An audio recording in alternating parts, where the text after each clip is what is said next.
কুল in কুনতুম তুহিব্বুনাল্লাহ,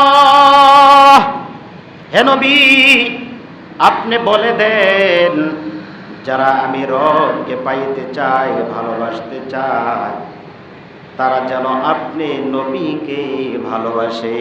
আল্লাহ পরীক্ষা করে দেখবে কার ভিতরে কতটুকু ভালোবাসা, অল্প নাকি বেশি, সেটাও আল্লাহ তাআলা পরীক্ষা করবে। আরে দাবিতে হইলে হবে না, প্রকৃতপক্ষে থাকতে হবে রাসূলের ইত্তেবা।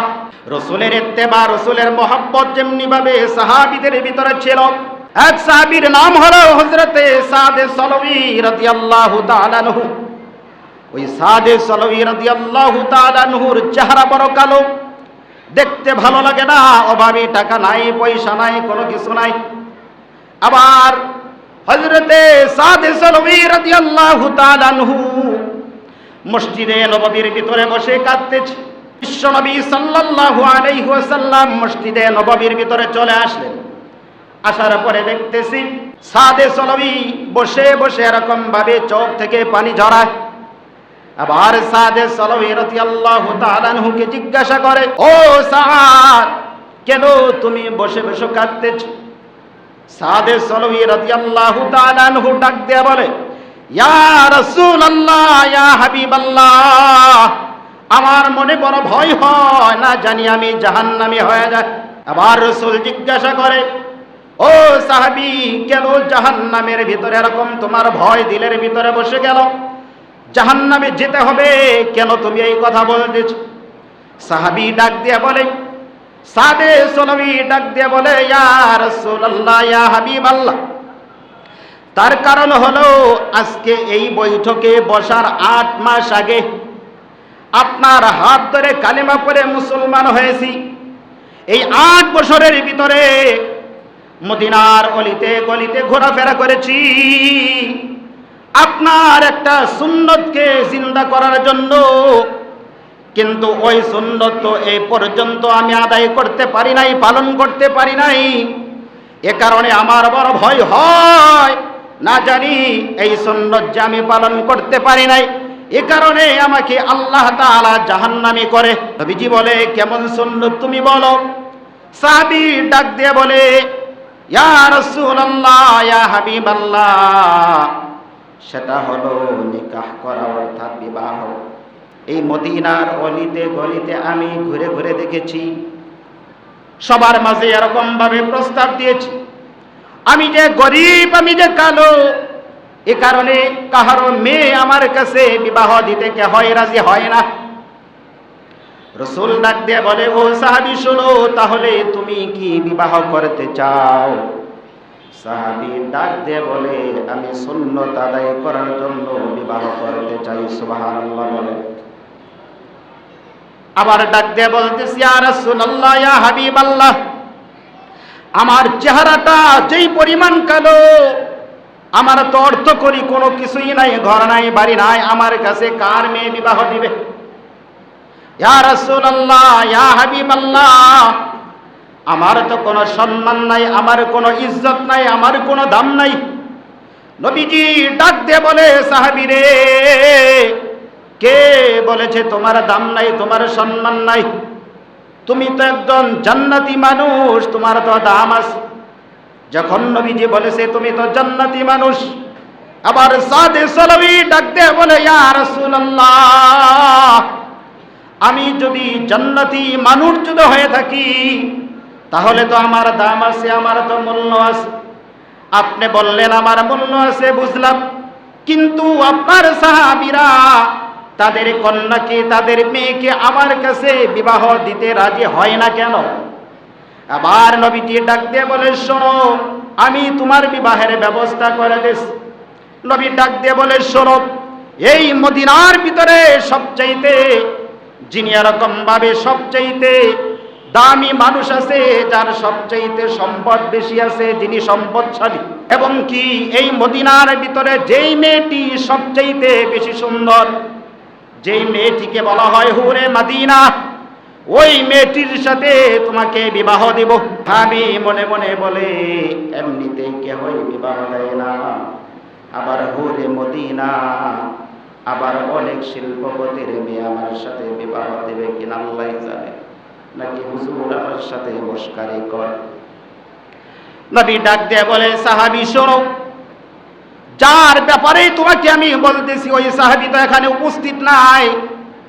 আমার পক্ষ থেকে তুমি তার বাড়িতে পয়গাম নিয়ে যাও, গিয়ে বলো আমি রসুল তোমাকে পাঠাইছি, তার মেয়ের সাথে তোমাকে যেন বিবাহ দেয়।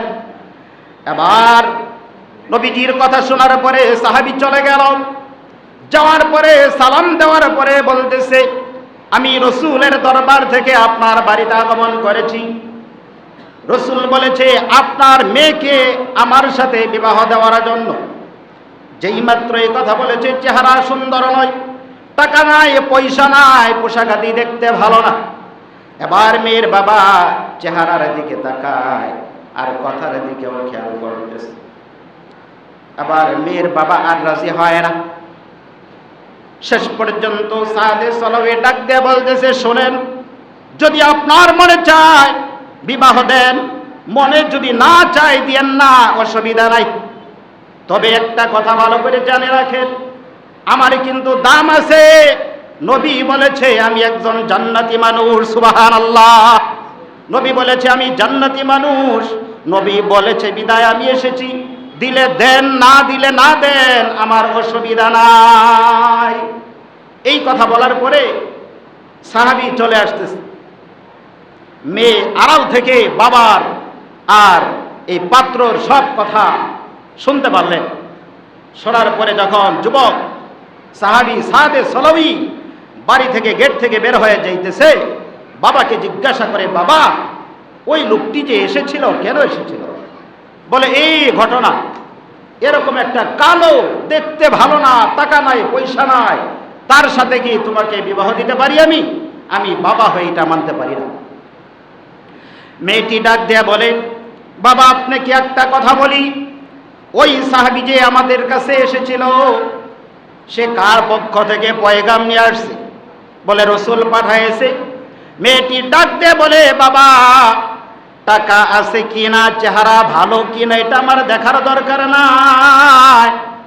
রসুল যেহেতু পাঠাইছে, যেই পুরুষকে আমার জন্য রসুল স্বামী হিসাবে নির্বাচিত করেছে, তার চাইতে শ্রেষ্ঠ পুরুষ আমার ভাগ্যে আর জুটবে না। ও বাবা, তার যাই থাক আর না থাক, আমি এই বিবাহের ভিতরে রাজি আছি, আপনিও রাজি হয়ে যান। যান, যাক তাড়াতাড়ি রসুলের দরবারে চলে যান, না জানি আপনার উপর আল্লাহ তাআলা অসন্তুষ্ট হয়ে রসুলের উপরে এরকম ভাবে আয়াত নাযিল করবে, ওই আসমানি গজব আসার আগে আপনি রসুলের দরবারে পৌঁছে যান। সুবহানাল্লাহ। এবার সাহাবী চলে গেল, নবীকে ডাক দিয়ে বলে, ইয়া রাসূলুল্লাহ, ইয়া হাবিবাল্লাহ, অন্যায় করে ফেলেছি, ভুল করে ফেলেছি।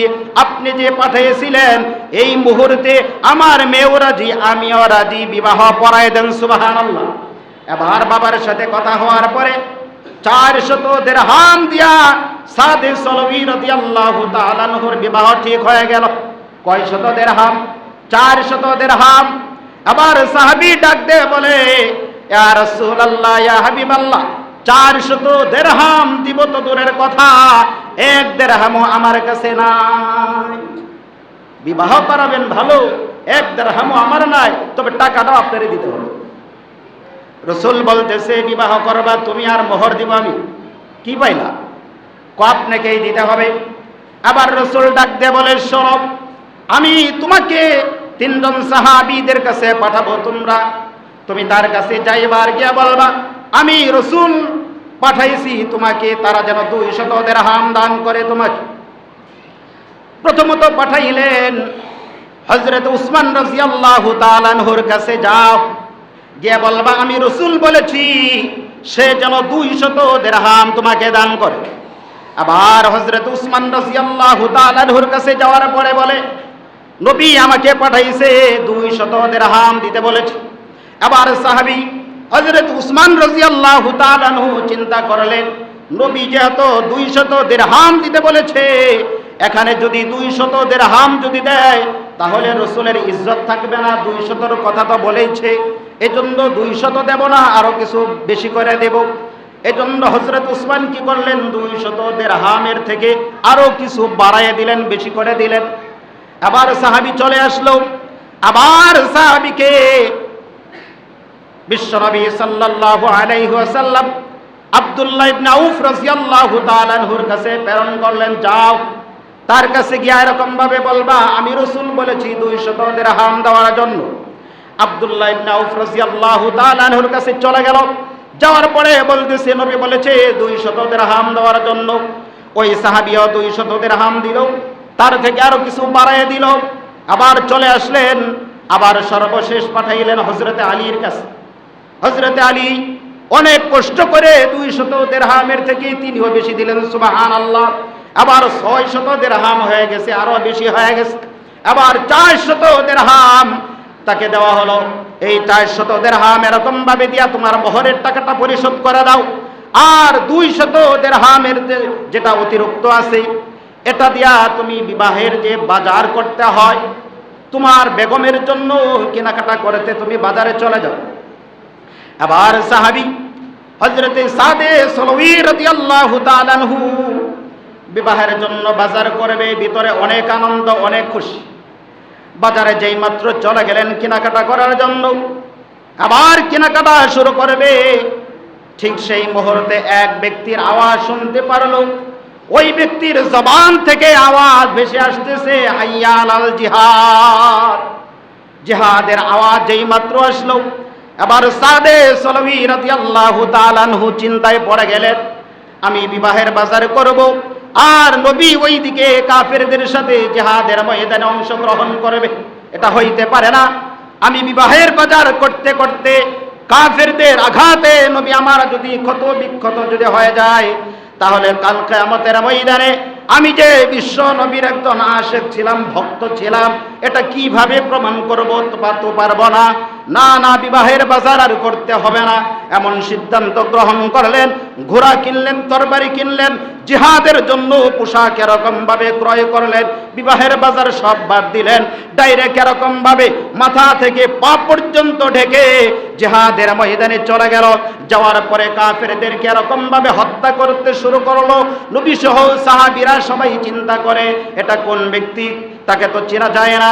যদি ফেরেশতা হইতো চেহারা তো আবৃত করতো না, কিন্তু মাথা থেকে পা পর্যন্ত ঢেকে রাখলো। তার কারণটা কি? তাকে চেনা যাইতেছে না। কাফেরদেরকে এরকম ভাবে কল্লাগুলা ফালাইয়ে দিতে শুরু করলো। এক পর্যায়ে হঠাৎ করে ভিতরে থেকে যখন তরবারিটা বের করতে শুরু করলো, ওই সময় দেখা গেল হঠাৎ করে তার কাপড়টা যখন সরে গেল, তার হাতটা এরকম ভাবে দেখা গেল।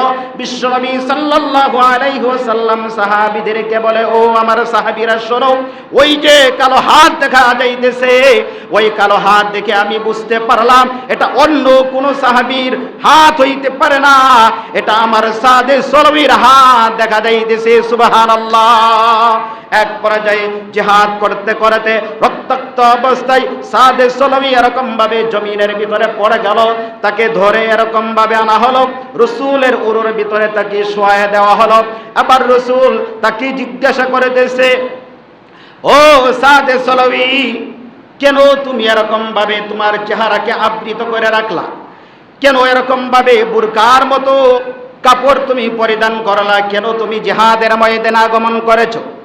সাহাবী ডাক দিয়ে বলে, ইয়া রাসূলুল্লাহ, ইয়া হাবিবাল্লাহ, ও নবী, আপনার তো মনে থাকার কথা, আপনি তো বিবাহ পড়াইয়ে দিয়েছিলেন, বউ উঠায় আনার কথা ছিল। আমি গিয়েছিলাম বিবাহের বাজার করার জন্য, কিন্তু যেই মাত্র এরকম ভাবে জিহাদের ডাক যখন শুনলাম, ও নবী, আমি যদি বিবাহের বাজার করি আর এদিক দিয়া কাফেররা আপনাকে যদি রক্তাক্ত যদি করে ফেলে, তাহলে কি অবস্থা হবে? না না না, আমি বেঁচে থাকবো আর আপনি রক্তাক্ত হয়ে যাবেন, এটা একজন আশিকে রাসূলের কারবার হইতে পারে না।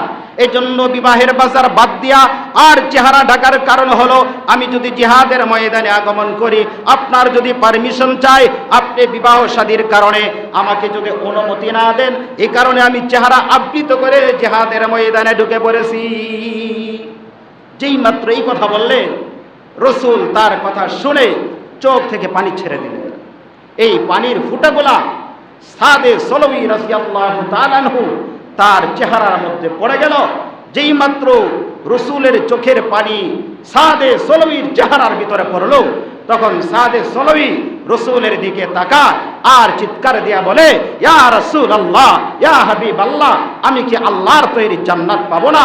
আমি কি আল্লাহর তৈরি জান্নাত পাবো না? বলতেছে, কেন ইয়া রাসূলুল্লাহ, আপনি যে কাঁদতেছেন, আমি কি আল্লাহর তৈরি জান্নাত পাবো না? তখন রসুল বলতেছে, ও সাদ শোনো, এই অবস্থাতে এই মুহূর্তে তোমার যদি মৃত্যু যদি হয়ে যায়, আমি রসুল বলতেছি আল্লাহ তৈরি জান্নাত তোমার জন্য ওয়াজিব হয়ে যাবে। সুবহানাল্লাহ। যেই মাত্র এই কথা বলেছি, কিছুক্ষণের ভিতরেই হযরতে সাদে সলবীর প্রাণটা চলে গেল, মালাকুল মাউত তার রূহটা নিয়ে গেল। আবার রসুলকে দেখা যাইতেছে মুচকি হাসতেছে, চেহারা ডান দিকে নেয়, আবার বাম দিকে নেয়, আবার লজ্জা পাইতেছে, আবার বলতেছে ওয়াসালাল হাউজা, এরকম কাজ করতেছে। আবার সাহাবীরা বলতেছে, ইয়া রাসূলুল্লাহ, ইয়া হাবিবাল্লাহ, আপনি যে চেহারা ডান দিকে নেন আবার মুচকি হাসেন, কারণটা কি? রসুল বলতেছে, শোনো, আমার এই সাহাবীর উপর এই পরিমাণ আল্লাহ পাক সন্তুষ্ট হয়ে গেছে, সন্তুষ্ট হওয়ার কারণে আকাশ থেকে অসংখ্য রহমতের ফেরেশতা আগমন করেছে। কার আগে কে তাকে নিয়ে জান্নাতে চলে যাবে তারা টানাটানি করতেছে। পুরো গিলমানগুলা জমিনের ভিতরে এসেছে টানাটানি। এই দৃশ্য দেখে আমি রসুল মুচকি হেসে দিয়েছি। টানাটানি করতে করতে তাদের কাপড়গুলা লড়ে গেছে। এ কারণে তাকে বল, এই দৃশ্যটা যখন কাপড় সরে গেছে, এটা দেখে আমি রসুল এরকম ভাবে লজ্জা পেয়েছি। লজ্জা পাওয়ার কারণে আমার চেহারাটাকে আমি ভিন্ন দিকে ঘোরাই নিয়েছি। এরপরে আমি যে ওয়াসালাল হাউজা বলেছি, আমি দেখতেছি আমার এই সাহাবীর লাশ এরকম ভাবে গোসল দেওয়ার জন্য হাউজে কাউসারের কাছে নিয়ে যাওয়া হয়েছে। সুবহানাল্লাহ। সে ছিল সত্যিকার অর্থে আশিকে রাসূল। এজন্য কুল ইন কুনতুম তুহিব্বুনাল্লাহ ফাত্তাবিউনি, এর পরের আয়াতের ভিতরে বলা হয়েছে কুল আতিউল্লাহ ওয়ার রাসূল, আল্লাহকে যারা পাইতে চায় রাসূলের ইত্তেবা রাখবে। রাসূলের ইত্তেবা ছাড়া আল্লাহ তাআলাকে পাওয়া যাবে না। যে যত বেশি আল্লাহকে ভালোবাসে দাবি করবে, তার মাঝে রাসূলের সুন্নত, রাসূলের আখলাক তত বেশি পাওয়া যাবে। যে দাবি করবে রাসূলকে মানে, কিন্তু তার ভিতরে সুন্নতের কোনো লেশ নাই, মনে করবেন সেটা মিথ্যুক, সেটা ধোঁকাবাজ, এছাড়া আর কোনো কিছুই না। বর্তমানে একজন আমাদের দেশের ভিতরে বের হয়েছে, বর্তমানে মানুষকে ধোঁকা দেওয়ার জন্য একজন কাজ্জাব দাজ্জাল, বর্তমানের জন্য ফেরাউন। এটা হলো এই সেলিম হিজবুত তাওহীদ নামে যে শয়তান। এই শয়তানে এমন কিছু কথা বলতেছে যে শুধু জিহাদ করবা, ঈমান আর জিহাদ, নামাজের কোনো কারবার না, নামাজের কোনো কথা নাই। জিহাদ করতে হবে, নামাজ পড়তে হবে না। তুমি আগে জিহাদ করো, পরে নামাজ পড়ো। ঈমানের কথা আছে, নামাজের কথা কোরআনে নাই। আর এমন কিছু ভক্ত বানাইছে ধাপে ধাপে। একটা যুবক ছেলে বলতেছে, আমার ইমাম যদি আমার ব্যাপারে যদি বলে, হে অমুক তোমার জীবনটা দিয়ে দাও, সে নাকি নিঃসন্দেহে তার জীবনটা কোরবান করবে। কি পরিমাণ তার মাথাটা, তার ব্রেন ওয়াশ করেছে। এই শয়তান হিজবুত তাওহীদ নামে সুন্দর একটা নাম দিয়েছে। মহিলাদের গিয়ে নামাজের জামাত পড়তেছে, মিছিল মিটিং কত কিছু করতেছে। এর ব্যাপারে সরকারের চিন্তা করার দরকার। সরকার মুসলমান ইসলামী রাষ্ট্র চালাবে, মদিনার সনদে দেশ পরিচালনা করবে, এই সমস্ত স্লোগান অনেক শুনেছি। আর যখন দেশের ভিতরে নামাজ নিয়া, পর্দা নিয়া বিভিন্ন কথা বলবে, তার বিপক্ষে যদি অ্যাকশন যদি না নেয়, তাহলে বুঝতে হবে সরকারের ভিতরেও ঈমানের কমতি আছে। ঈমানের কমতি আছে। যেখানে মুমিনের যেখানে বৈশিষ্ট্য, মুমিনের যে গুণ আছে, সূরা মুমিনের ভিতরে প্রথমই যে আয়াতটা আছে কদ আফলাহাল মুমিনুন, এর পরের আয়াতের ভিতরে আছে আল্লাযীনা হুম ফি সালাতিহিম খাশিউন। মুমিন সফল হয়েছে, সফল হবে এরকম না। এখানে বলা হয়েছে মুমিন সফল হয়েছে। নামাজের কথা বলা হয়েছে 2-3 আয়াতের পরে আবার বলা হয়েছে যারা নামাজের ভিতরে যত্নবান থাকে, নামাজের খোঁজ খবর রাখে, জোহরেরটা আসরের অক্তই পড়ে না, আসরেরটা মাগরিবের অক্তই পড়ে না, যখনকার নামাজ তখনই পড়ে, অর্থাৎ হেফাজত করে, সঠিক সময়ে পড়ে। তো আসলে এই যে দেশের ভিতরে বিভিন্ন রকমের ফিতনা, এই ভণ্ড পীর তো আছে। এখন সবচেয়ে বড় ভণ্ড, বেহায়া এবং বর্তমানের জন্য কাজ্জাব ফেরাউন বলতে পারেন আপনি এই হিজবুত তাওহীদের যিনি চেয়ারম্যান, এই শয়তান, এই সেলিম সবচেয়ে বড় শয়তান, ইসলামের সবচেয়ে বেশি ক্ষতি করতেছে। তো এই জন্য রসুলের ইত্তেবা আছে কিনা তার মধ্যে এটা আমাকে আগে দেখতে হবে। নামাজ না পড়লেই তার কাছে চলে যাওয়া দরকার নাকি? নামাজ নাই এই দল আমার দরকার, রোজা নাই এই দল আমার নাকি? রসুল জীবন ভর নামাজ পড়েছে, সাহাবীরা নামাজ পড়েছে। রসুলের আদর্শবান আমরা যদি হয়, রসুল যেইভাবে মৃত্যুর আগ পর্যন্ত অসুস্থ হয়ে গেছেন, দুইজন সাহাবীর কাঁধে ভর দেওয়া হলো, নামাজ আদায় করেছে, নামাজ ছাড়ে না। তাহলে উম্মতের জন্য এর চাইতে জ্বলন্ত প্রমাণ আর কোনো কিছু নেই। এজন্য যেই সমস্ত ভণ্ডরা, যে যত পীরই হোক, যদি নামাজের কথা না বলে সে মনে করবেন ভণ্ড, পর্দা নাই সে ভণ্ড, মিথ্যা কথা বলে রসুলের ইত্তেবা নেই না ভণ্ড। এজন্য আল্লাহ পাক রব্বুল আলামিন আমাদেরকে সহি আকীদা নিয়ে আল্লাহ তাআলা রসুল যে আছে তাকে ইত্তেবা করে আল্লাহকে যেন আমরা পাইতে পারি। আল্লাহ তাআলা আমাদের সবাইকে সেই তৌফিক দান করুন।